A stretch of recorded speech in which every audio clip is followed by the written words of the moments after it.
सबसे पहली बात, हम सुर्खियां बटोरने के चक्कर में, हेडलाइन बनाने के चक्कर में मेन कंटेंट को भूल जाते हैं और जो 145 करोड़ का देश है इसकी जनता को भ्रमित करने का प्रयास करते हैं।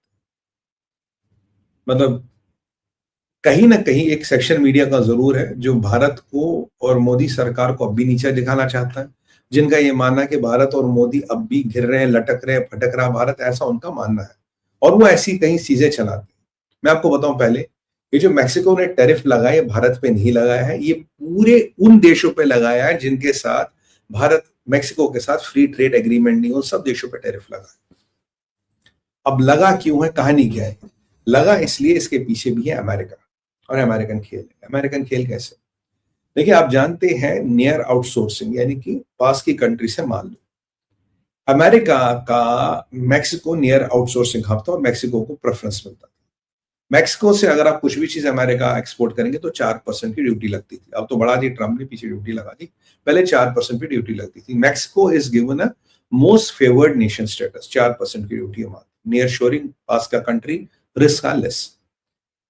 यही स्टेटस बरकत हुसैन ओबामा ने चाइना को दिया था और चाइना ने वाट लगा दी। लास्ट ट्रम्प टर्म में ट्रम्प आया तो ट्रम्प ने करीब करीब 26% टैरिफ लगा दिया ऑलरेडी चाइना पे। लास्ट टर्म में ही लगा था ट्रम्प ने, इसको क्रेडिट देना। जो 4% का खेल था वो 26% पे हो गया था। अब चाइना ने क्या किया, कहता यार ये तो दिक्कत हो जाएगी, तो हम ऐसा क्यों ना करें, हम अपने सारी चीजों को मैक्सिको मूव कर देते। गाड़ी है, टुकड़ों में ले जाएंगे, मैक्सिको में असेंबल करेंगे, मेड इन मैक्सिको का ठप्पा लगाएंगे, अमेरिका भेज देंगे, 4% पे काम हो जाएगा, 22% टैरिफ बचता है। वैसे भी चाइनीज गाड़ियों पे आप मान के चलिए चाइना $8,000 की तो सब्सिडी देता है। तो ये गेम चला तो मैक्सिको में रिलेबलिंग है, ठप्पा लगाने वाला है, रिबैंडरिंग वाला काम हुआ। चाइनीज ने बहुत बड़ी बड़ी एस्टेट ली और काम चलता रहा। फिर ट्रम्प की नजर उस पर पड़ी। ट्रम्प ने मैक्सिको से आने वाले गुड्स पे टैरिफ लगा दिया बिकॉज ऑफ चाइना का जो बदमाशी वहां हो रही थी। चाइना उस रूट से ना के इस रूट से आ रहा था, 22% टैरिफ भी खा रहा था।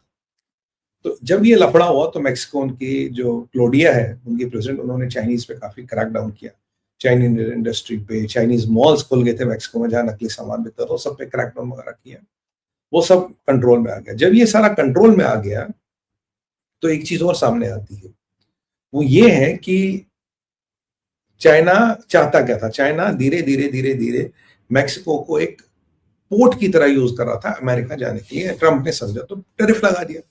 अब ट्रम्प के साथ क्लोडिया की मीटिंग है कुछ दिनों में और ये डिसाइड होना कि will they go back to 4% और विल द टैरिफ्स कंटिन्यू। तो Claudia is trying to get the slate clean. जिससे भी एफटीए नहीं है वो सब पे उसने टैरिफ लगा दिया। तो भारत को ऐसा सिंगल आउट नहीं किया गया। इट्स नॉट कि टैरिफ भारत पे लगा, ये सब पे लगा, इंक्लूडिंग चाइना। मेन कौन है? मेन है चाइना। अब अगर मैक्सिको ने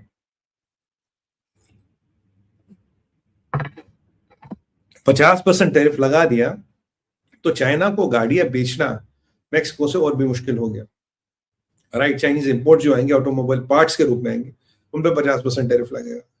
तो बेसिकली जो चाइना रिलेबलिंग कर रहा था, टुकड़ों में वहां लेके माल जोड़ता था, बेचता था, उसको कंट्रोल करने के लिए किया। अब कहते हैं कि आटे के साथ गुण भी पिस जाता है। अब चाइना की बदमाशियों के चक्कर में हमारा छोटा मोटा व्यापार भी पिस गया। क्या है भारत पे इम्पैक्ट और क्या है भारत की नीति, मैं आपको बताता हूँ। देखिए, भारत पे इम्पैक्ट कुछ खास नहीं है।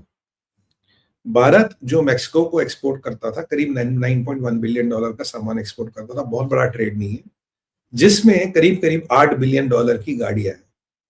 निसान हो गया आपका, मारुति हो गई, हुंडई है, और मेन है वोल्क्सवैगन जो गाड़ियां एक्सपोर्ट करती थी मैक्सिको। और ये मैक्सिको में ही चलाई जाती थी, ये गाड़ियां कहीं अमेरिका नहीं जाती थी for the internal consumption of Mexico. अब ये जो टैरिफ लगा, ये सारी कंपनी इंपैक्ट होगी, मेन होगी वोल्क्सवैगन इंपैक्ट। अब आपका सवाल होगा कि पूरी इंडस्ट्री पे क्या इंपैक्ट है? पूरी इंडस्ट्री हमारी इंपैक्ट होगी? नहीं जी, पूरी इंडस्ट्री हमारी इंपैक्ट नहीं होगी। हमारी इंडस्ट्री पे कोई बड़ा इंपैक्ट नहीं हो रहा। भारत दुनिया का थर्ड बिगेस्ट कार मैन्युफैक्चरर है, थर्ड बड़ा कार मैन्युफैक्चरर है भारत। ठीक है जी, क्लियर? पर प्रभु, अच्छा, अभी हम करीब करीब 50 लाख गाड़ियां बनाते हैं साल में, और जो गाड़ियां बनती 85 से 90% भारत में ही कंज्यूम होती है। 10 से 15% गाड़ियां हमारी एक्सपोर्ट होती है। तो जो हम टोटल गाड़ियां एक्सपोर्ट करते हैं वो है $22 बिलियन मात्र, और जिसमें से काफी बड़ा हिस्सा मैक्सिको जाता था। Number 1 I think south Africa, फिर सऊदी, फिर मैक्सिको जाता था। तो ऐसा नहीं कि हमारी ऑटोमोबाइल पार्ट इंडस्ट्री को बहुत फर्क पड़ेगा, it's just 2% of the game. 2% का इम्पैक्ट है मेक्सिको के गेम से टेम्परेली बाहर जाने से। ऐसा नहीं कि ऑटोमोबाइल इंडस्ट्री बंद हो जाएगी, कोई बहुत बड़ा झटका लेगा, वाट लग जाएगी, बिल्कुल ऐसा नहीं है। It's only a temporary phase where we will lose just 2% of the market. ये आप समझिए, तो कोई बहुत बड़ा गेम है नहीं। Because we are internal consuming, इसलिए हम गाड़ियों के एक्सपोर्ट में खड़े ही नहीं होते कहीं। अगर मैं आपको गाड़ियों का एक्सपोर्ट बताऊं, नंबर 1 अभी जर्मनी है। The revenue is $135 billion, followed by Japan. हमारा नंबर शायद 25-27 कहीं आता है when it comes to export. 25वें 27वें नंबर पे आता है, क्योंकि जितनी हम गाड़ियां बनाते हैं यही लग जाती है। इनफैक्ट हम गाड़ियां और बनाते हैं, सेमीकंडक्टर या चिप की कमी नहीं तो would have made more cars. That was the whole game. तो इंडस्ट्री का इंपैक्ट 1 से 2%, and it is not a tariff on India, it is on everybody who doesn't have a free trade agreement with Mexico. India को लेके, मोदी को लेके, भाजपा को लेके, भारतीयों को लेके कोई चाल, कोई गेम कुछ नहीं है। Basically it's a trap of Trump, it's a trap for China. ये चाइना के ट्रैप में कहते हैं ना कि आते के साथ घुन पे पिस गए, हम बेकार फंस गए, ये कहानी है। तो ये आपके जो टैरिफ का खेल है मैक्सिको का, मैंने आपको ये समझाया। इम्पैक्ट क्या है क्या नहीं है मैंने आपको बताया। This is where it is. तो सो फार क्लियर। अब तीसरा जानते हैं, ट्रंप का वर्ल्ड वॉर 3 वार्निंग। ये क्या है? देखिए, ट्रंप वर्ल्ड वॉर 3 की वार्निंग देता आ रहा है। ट्रंप कह रहा है कि अगर ये मसले झगड़े लफड़े नहीं सुले तो एक वर्ल्ड वॉर जैसी परिस्थिति दुनिया में बन रही है, एंड ये वर्ल्ड वॉर होके रहेगा। कारण क्या है? Europe is playing the spoil sport.